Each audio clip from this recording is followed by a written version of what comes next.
One of the fastest ways to lose power is to reveal too much.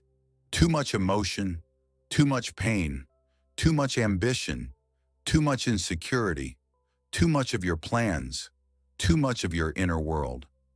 Most people think openness is always a virtue. They think constant self-expression is honesty. They think saying everything they feel is authenticity. They think making themselves fully readable is a sign of confidence. But in reality, the more exposed you are, the easier you are to control, because people cannot manipulate what they do not fully understand. They cannot easily attack what they cannot clearly map. They cannot use your inner world against you if you have not handed it to them. And yet that is exactly what most people do. They reveal themselves too quickly. They explain too much. They confess too much. They announce too much. They make their thoughts, wounds, desires, and plans available to people who have not earned access to any of it. Then later they wonder why they feel drained, why they feel misunderstood, why their words come back to hurt them, why people suddenly know exactly where to strike. Because information is leverage, and every unnecessary thing you reveal can become a point of leverage in the hands of the wrong person. This is why disciplined people speak carefully, not because they are fake, not because they are paranoid, but because they understand something most people do not. Privacy is power. A man who reveals everything becomes predictable. A man who reveals little keeps control. So in this video, we are going to explore why silence protects you, why oversharing weakens you, and why not everyone deserves access to your inner world. Part 1. Why people reveal too much. Most people do not reveal too much because they are strong. They do it because they are uncomfortable. Uncomfortable with tension. Uncomfortable with silence. Uncomfortable with not being fully seen, fully understood, fully validated. So the moment they feel pressure, they start talking. They explain themselves. They justify themselves. They confess things no one asked to hear. They reveal pain to people who have done nothing to deserve that level of trust. Why? Because revealing feels relieving. It gives the illusion of release. It makes a person feel temporarily lighter, temporarily closer, temporarily less alone. But temporary relief is not always wisdom. A person can speak from impulse and regret it later. A person can expose something real and realize too late that the listener was careless, shallow, or quietly opportunistic. This is the problem. People often treat access as if it should be automatic, but access should be earned. Not everyone deserves to know what you fear. Not everyone deserves to know what you are building. Not everyone deserves to know what still hurts you. Not everyone deserves to hear your deepest thoughts simply because they are standing in front of you. The modern world encourages the opposite. It encourages instant openness, instant vulnerability, instant exposure, as if the more you reveal, the more real you become. But that is not maturity. Maturity is knowing what to say, when to say it, and who has earned the right to hear it. A weak person confuses expression with wisdom.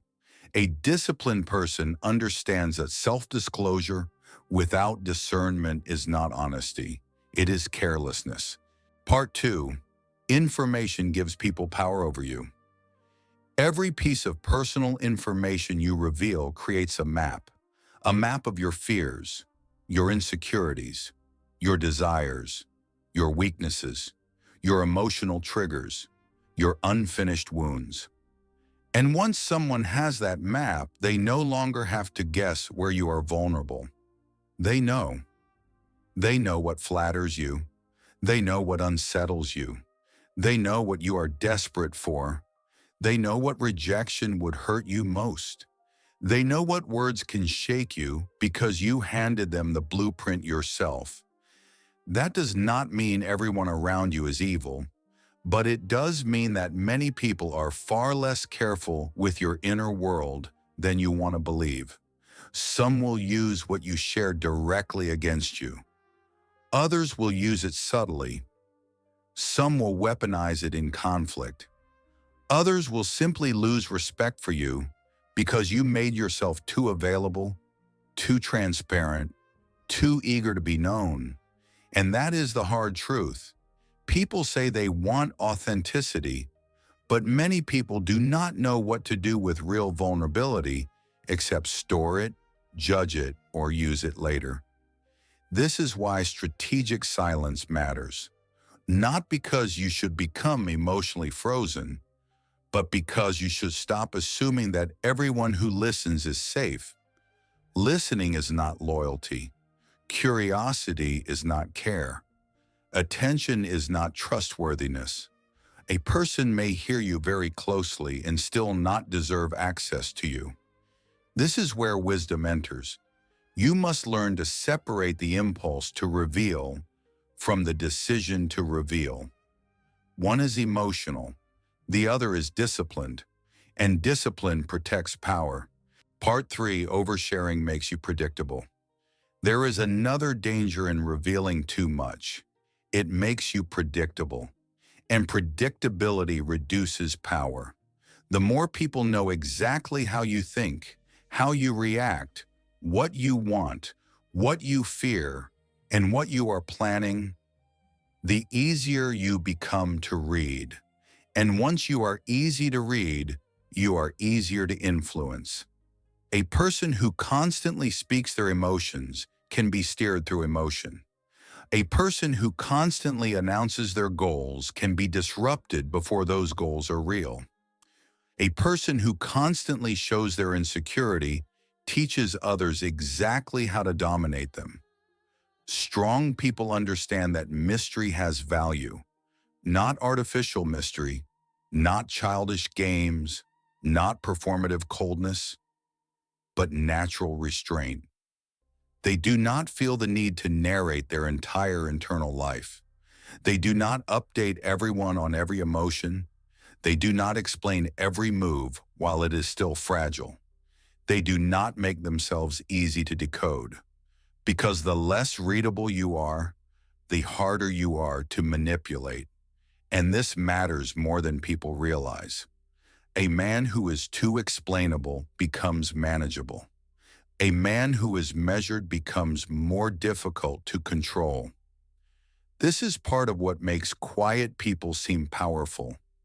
It is not just that they speak less. It is that their energy remains contained. Their motives are not fully public. Their emotions are not constantly leaking outward. Their next move is not always being announced in advance. That containment creates weight, and weight creates presence.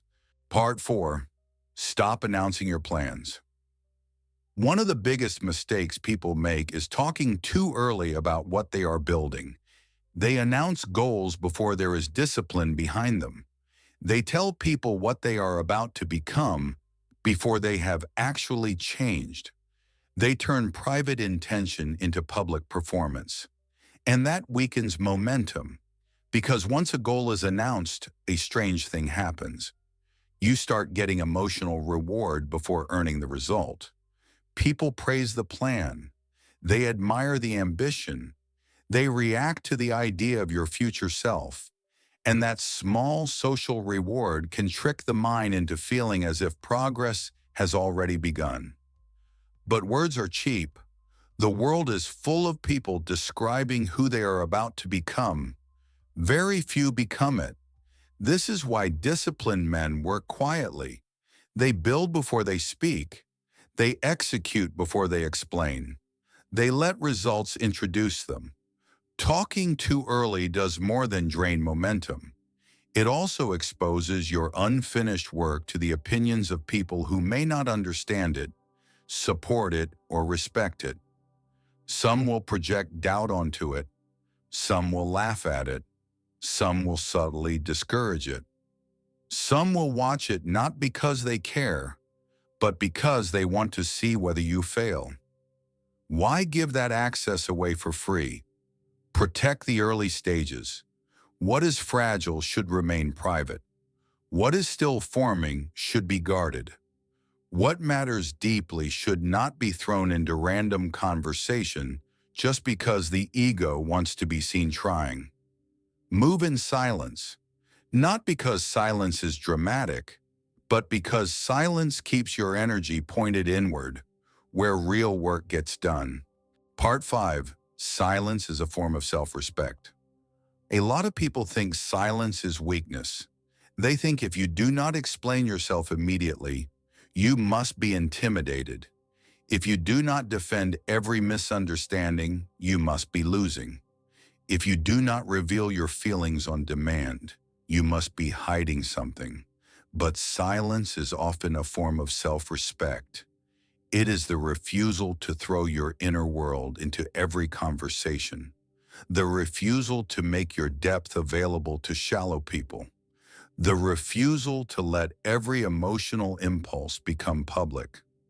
Self-respect creates selectivity. You stop telling your story to people who only want gossip. You stop explaining your pain to people who cannot carry it responsibly. You stop defending yourself to those who are committed to misunderstanding you. This changes your entire presence, because the less you compulsively explain, the more grounded you appear. The less you leak emotionally, the less others can pull you around. The less you reveal to people who have not earned it, the more ownership you keep over your own life. And ownership matters. A man with no privacy begins to feel scattered. A man with no inner boundaries starts to feel invaded.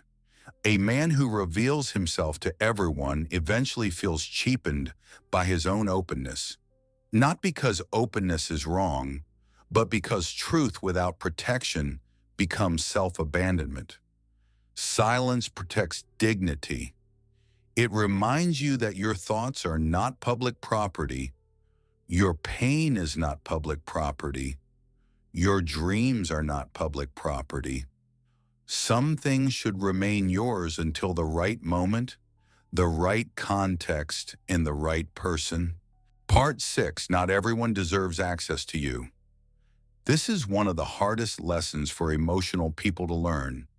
Not everyone deserves access to you. Not everyone deserves your depth. Not everyone deserves your honesty.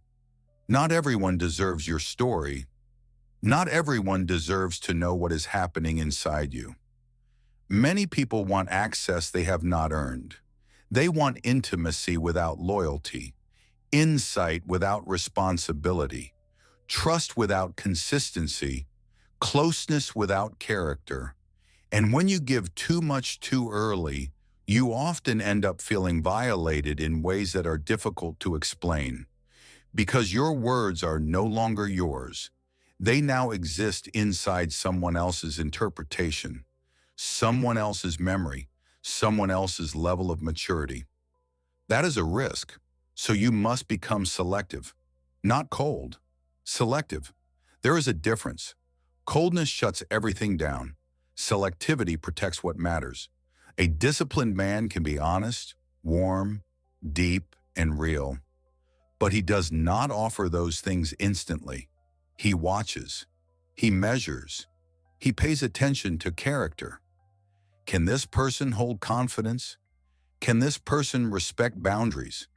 Can this person hear truth without turning it into gossip, leverage, or judgment? These are not paranoid questions. They are adult questions.